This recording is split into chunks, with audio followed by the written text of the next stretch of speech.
Shalom. First and foremost, I want to give all praises, honor, and glory to Yahweh, Bahasham, Yahweh Shai, Bahasham, Rucha Kodash. Double honors to the elders and the apostles of Great Millstone, and peace and blessings to the elect. And today we're going to go into the book of Leviticus, the 6th chapter. And the Lord Yahweh spake unto Moses, saying, If a soul sin and commit a trespass against the Lord Yahweh, and lie unto his neighbor in that which was delivered him to keep. So whether it's a deposit or it's something that is like for you to, for safekeeping or whatever the case is, it was entrusted in you to keep, and you lie concerning it, or in fellowship, or in a thing taken away by violence. So you steal something, right? Or have deceived his neighbor. You lie and you cheat them, or fraud, you do some fraudulent activity. Or have found that which was lost and lieth concerning it. You found your neighbor's ass or ox or whatever. You kept it for yourself and then lied and said, nope, I didn't see where it went. And sweareth falsely, and then you testify falsely. In any of these that a man doeth, sinning therein, then it shall be, because he hath sinned and is guilty, that he shall restore that which he took violently away. So anything that you stole, or that which he hath deceitfully gotten, or that which was delivered him to keep, or the thing lost which he found. You're going to have to deliver that back, restore it, or that which he has sworn, or all that about which he has sworn falsely. So you did something at the expense of somebody, you testified and lied. Any of those, you're going to restore. He shall even restore it in the principal, meaning in the full amount, and shall add the fifth part more thereto, plus an additional 20%, and give it unto him to whom it appertaineth, unto the one who it belongs to, in the day of his trespass offering. So the day when you come to bring your trespass offering, you're going to restore all this onto that person, plus that 20%. Because if not, you're not getting that atonement done for you. And he shall bring his trespass offering unto the Lord Yahweh, a ram without blemish out of the flock, with thy estimation, once again, the estimation or the value that the priest would determine for a trespass offering onto the priest, or the elders, right, or the judges. And the priest shall make an atonement for him before the Lord Yahweh, and it shall be forgiven him for anything of all that he hath done in trespassing therein. And the Lord Yahweh spake unto Moses, saying, Command Aaron and his sons, saying, This is the law of the burnt offering.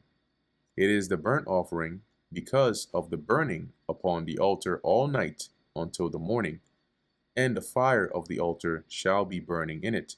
So it's considered a burnt offering because you would leave it burning all night, but you must make sure.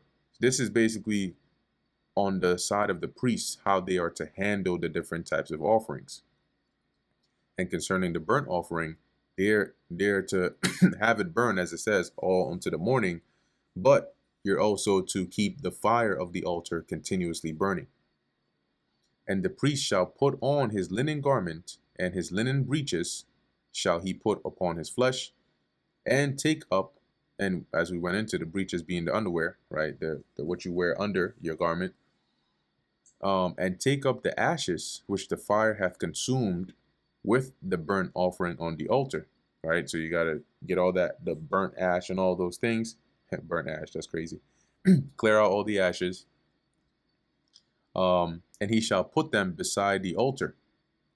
And he shall put off his garment. So there's the linen garment they got to wear to go and clear the ashes and put it in the ashtray or pan, put it to the side, change their garments and put on other garments, and carry forth the ashes without the camp onto a clean place to go and dispose of it, or to, throw it out.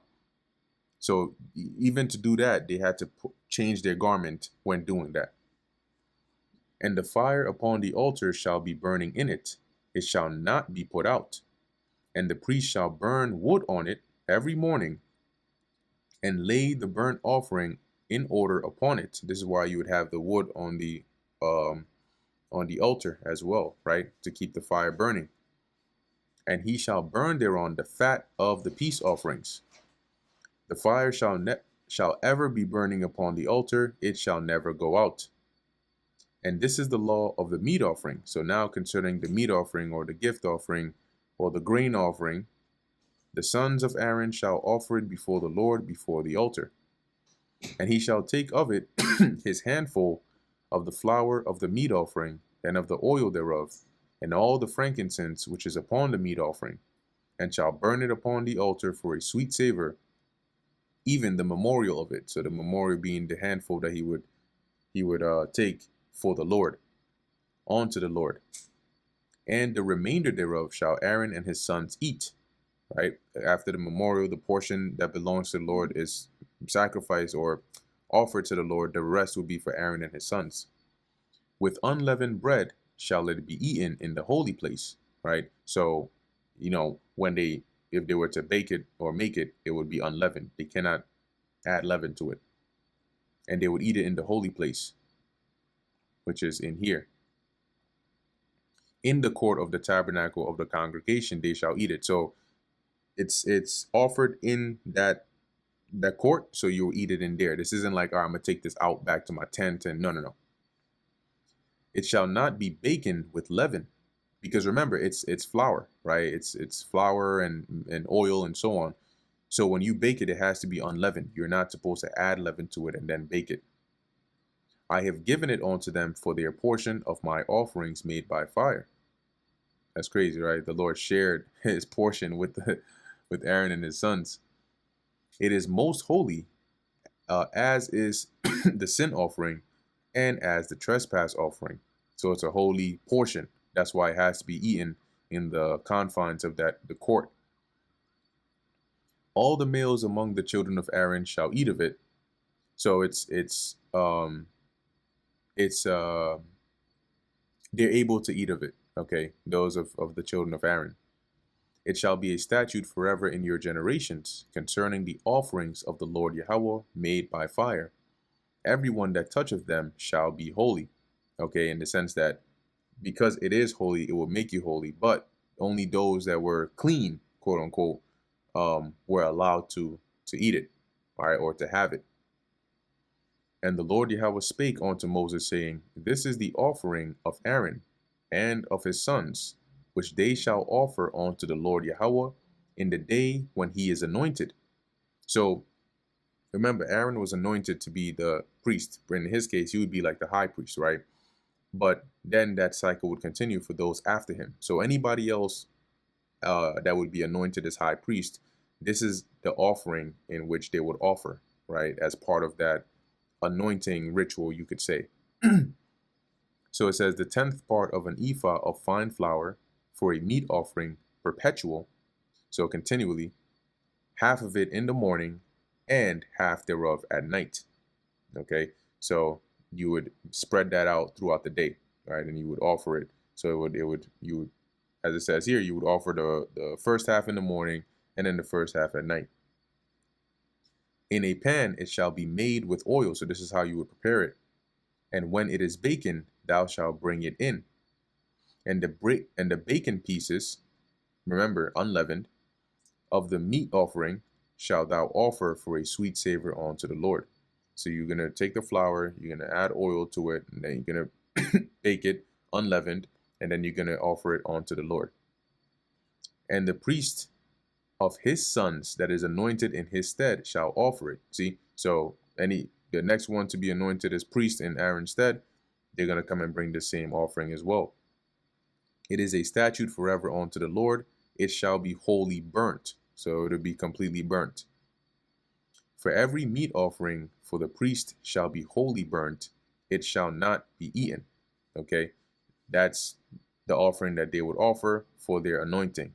It has to be completely burnt. And the Lord Yahweh spake unto Moses, saying, Speak unto Aaron and to his sons, saying, This is the law of the sin offering. In the place where the burnt offering is killed, shall the sin offering be killed before the Lord Yahweh. It is most holy. The priest that offereth it for sin shall eat it. In the holy place shall it be eaten, in the court of the tabernacle of the congregation. So, now, the difference here is there is a type of sin offering that is not to be eaten. right? That's the one where either the priest sins or the congregation sins. And with that one, you would actually take the blood of that animal into the holy place and sprinkle it before the veil where the Ark of the Covenant is 7 times, right? For that, you have to take the actual body and the other parts outside of the fat and so on and so forth that is burnt to the Lord. You got to take the body of the animal and go and burn it right outside in a clean place, like where they dispose of the ashes. However, concerning the sin offerings that are not for a priest or the congregation, that is the one that is referring to here, that the priest would eat of it. Okay. So it says here, the priest that offereth it for sin shall eat it. So the one who performs the actual offering of it on behalf of whoever brings it, it would go to them, right? That portion would belong to them, and they would eat it. In the holy place shall it be eaten. So once again, you're not going to take this out of the confines of the of the court, right, of that area, and take it back to your tent as a, leftovers for tomorrow. No. In the court of the tabernacle of the congregation, whatsoever shall touch the flesh thereof shall be holy. And when there is sprinkled of the blood thereof upon any garment, thou shalt wash that whereon it was sprinkled in the holy place. So if any of your attire or garment, the some of the blood of this sacrifice gets on it, it has to be washed, but it has to be washed in the holy place, right? But the earthen vessel wherein it is sodden shall be broken. So if you cook this meat of this sacrifice in a clay vessel or an earthen vessel, you got to break it, because now it's unclean, it's unusable. But if you cook it, right, and if it be sodden in a brazen pot, it shall be both scoured and rinsed in water. So you got to, like completely scrape/polish it out and then clean it or rinse it thoroughly in water. All the males among the priests shall eat thereof, it is most holy. And no sin offering whereof any of the blood is brought into the tabernacle of the congregation to reconcile withal in the holy place shall be eaten. And that's what I described above. So that is the sin offering offered by the priest for his transgression, or when the congregation sins. Those are the sin offerings where you would bring the blood into the tabernacle to reconcile without the holy place, right? Or with all the holy place, by sprinkling it 7 times before that veil. With that, you're not supposed to eat it. It shall be burnt in the fire. And that brings us to the end of the book of Leviticus, the 6th chapter. Lord willing, thou is edifying to the elect. In closing, I want to give all praises, honor, and glory to Yahweh, Bahasham, Yahushai, Bahasham, Recha Kodash. And till next time, Shalom.